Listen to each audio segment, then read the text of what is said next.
আমিও তো আমি প্রচুর কথা বলি ফোনে প্রতিদিন। সো ধরেন ইন্টারনেট কলও করি, আবার ভয়েস কলও করি। তো আমার যদি ব্যক্তিগতভাবে বলেন, আমি তো ব্যক্তিগতভাবে Samsung S24 latest set use করি, কিন্তু আমার পার্সোনাল কিন্তু এক্সপিরিয়েন্স বা আমার ব্যক্তিগত অভিজ্ঞতা কিন্তু খুব সুখকর নয়। আমরা আশা করছি যে এইবার অর্থ বছরে আমরা যেটা প্রতিশ্রুতি ছিল ৩,৫০০ কোটি টাকা, আমাকে চেয়ারম্যান মহোদয় বললেন যে আনন্দের সংবাদ যে আমরা হয়তো ৪,০০০ কোটি টাকা মানে রেভিনিউ মাননীয় প্রধানমন্ত্রীকে দিতে পারবো। তো আমি এবার বলেছি যে এটাকেও সেলিব্রেট করতে চাই, যাতে করে আসলে এই যে এমএনও বা এনটিটিএন বা আইএসপি মানে বিভিন্ন আমাদের লাইসেন্স যারা নিয়েছে, তারা যেটা দিচ্ছে সবচেয়ে বেশি দিচ্ছে অবশ্যই মোবাইল নেটওয়ার্ক অপারেটর। আমরা আপনাদের প্রতি অবশ্যই ধন্যবাদ কৃতজ্ঞতা জানাই। তো সেটাও সেলিব্রেট করতে চাই, মাননীয় প্রধানমন্ত্রীর কাছে আমরা এটা একটা আনুষ্ঠানিকভাবে দিতে চাই। এবং পাশাপাশি আগামী অর্থ বছর কী কী হওয়া উচিত, এবার তো আমরা খুব শেষ মুহূর্তে গিয়েছি, হয়তো হাইটেক পার্ক, আইসিটি মানে সফটওয়্যার বেসিস ওগুলো ইস্যু নিয়ে অনেক দিন ধরে কাজ করে করে একটা জায়গায় আসা হয়েছে। আমরা কিন্তু বেশ অনেক কিছুই পেয়েছি মানে ওই সফটওয়্যার ইন্ডাস্ট্রিতে, কিন্তু মোবাইল নেটওয়ার্ক বা টেলিকম ইন্ডাস্ট্রিতে কিন্তু আমাদের আরও কিছু পাওয়ার আছে, চাওয়ার আছে। তো ওগুলো যদি বলি, গ্রোথ 5% হচ্ছে, আমি চাই গ্রোথ এটা 10% হোক, ডাবল ডিজিট, এটা তো আমাদের টার্গেট।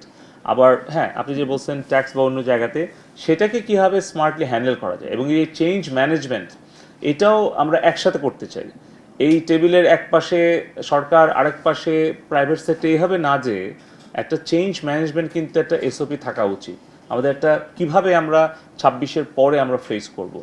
তো এই জায়গাটাতে আমি বলবো যে হাইটেক পার্কে ভেতরে আপনাদের যদি আরও বিনিয়োগ বৃদ্ধি করেন, তাহলে কিন্তু আপনারা অনেক বেনিফিট নিতে পারেন। তো বেনিফিট যেগুলো সরকার দিচ্ছে সেগুলো কিভাবে নেওয়া যায়, এটাও কিন্তু একটা বিজনেস স্ট্র্যাটেজি আপনাদের থাকা উচিত। বাট আমি অবশ্যই আপনাদের যেগুলো ন্যায্য যৌক্তিক দাবি আছে এগুলো পূরণের জন্য আমরা বলবো। আর মাননীয় প্রধানমন্ত্রী বলেছেন যে আপনি ট্যাক্স কিন্তু কমাইতে এসআরও জারি করেই হয়, কিন্তু বাড়াইতে গেলে আইন সংশোধন করতে হয়।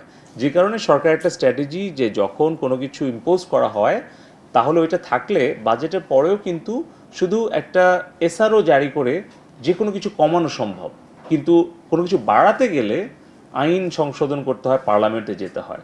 সো এটাও একটু মাথায় রাখতে হবে। পার্লামেন্টে বা যেগুলো কি মানে পাবলিক কি ইনফ্রাস্ট্রাকচার পিকেআই, সেখানেও কিন্তু তার নিয়ারেস্ট কোনো একটা আছে। ধরেন আপনি যেমন ধরেন এখন ওইটা যে এলাকায় আমাদের পোস্ট অফিস আছে, যে এলাকায় বিটিসিএল আছে, তাদের প্রেজেন্স আছে, আমরা কিন্তু এগুলো শেয়ার করতে পারি। যেখানে বিটিসিএল এর টাওয়ারে আমাদের টেলিটকের টাওয়ার আছে, এখন তো টাওয়ার শেয়ারিং গাইডলাইন আছে। আমি ওই জন্য বলছি যে আমাদের, আপনি খুব ভালো প্রস্তাব দিচ্ছেন যে আপনারা জয়েন্ট কমিটি করব, AMTOB and BTRC, problem identify করব, ওখানে গ্রাউন্ডে যাব, সলিউশন কি হতে পারে, পসিবল সলিউশন সেটা আমরা অ্যাপ্লাই করব, করে সেটার আবার ফিডব্যাক আমরা ওই কমিটিতে নিয়ে আসবো। আপনারা আপনারা প্রত্যেক এক্স্যাক্টলি, হ্যাঁ হ্যাঁ হ্যাঁ, যে আপনার ঢাকায় হয়তো দরকার ছিল আরও 2,000 সাইট, আর এখন তো সুবিধা আছে, 4টা অপারেটর মিলেই তো একটা ডিলে হয়ে যাচ্ছে, তাই না? আপনি এয়ারপোর্টে যখন যাবেন, ধরুন থার্ড টার্মিনাল, যখন আপনার 5G নিয়ে আমরা প্রেশার দিচ্ছি আপনাকে, তো আপনি দেখেন না যে টার্মিনালটা পুরো সার্ভে করে কোন জায়গাতে 10টা বিটিএস স্থাপন করলে 4টা অপারেটরের যদি মানে ধরেন 3টা অপারেটর যদি 5টা জায়গায় যায় একসাথে, হয়তো টেলিটক গেল 2 জায়গায় একসাথে, যার যার ক্যাপাসিটি অনুসারে তো হয়ে গেল। তো এইভাবে আপনি কমিটিটা করেন, কমিটি করার পরে এটা খুব ভালো প্রস্তাব, 7 দিন পরে পরে মিট করেন, আবার রিয়েলাইজ করেন, মানে রিভিউ করেন। আর চেয়ারম্যান মহোদয় মাসে একবার টাইম দিক, আমি হয়তো 6 মাসে একবার দেব, ওকে? এইভাবে আমরা একটা এসওপি সেট করি। ছোট প্যাকেজগুলো যেটা জনপ্রিয় জনগণের কাছে, এটা আমরা পাবলিক হিয়ারিংয়েও দেখেছি ডিমান্ড আছে। তো মাননীয় আইসিটি উপদেষ্টা মহোদয় আমাদেরকে বলেছিলেন যে একটা সার্ভে করে তার প্রেক্ষিতে যেগুলো জনপ্রিয় প্যাকেজ এগুলো যাতে কনসিডারেশন আনা হয়। তো আমাদের কতগুলো প্যাকেজ আছে এই মুহূর্তে এখন? 40 প্যাকেজেস। সো এটা আগে ছিল মনে হয় 90টা, না? হ্যাঁ, 95টা থেকে আমরা কমিয়ে 40টাতে এনেছি। কিন্তু আমরা যাচাই বাছাই এবং বিভিন্ন সার্ভে করে দেখেছি যে ছোট প্যাকেজগুলো অন্তত 2টা 3টা, আমরা নিজেরাও বসে অনেক ডিবেট করেছি। সো এটা হয়তো আমরা খুব দ্রুতই আমরা অপারেটরকে দিয়ে দিব, যাতে করে তারা এই ছোট ছোট প্যাকেজগুলো দিতে পারে যেগুলো আসলে গ্রাহকদের কাছে খুব জনপ্রিয়।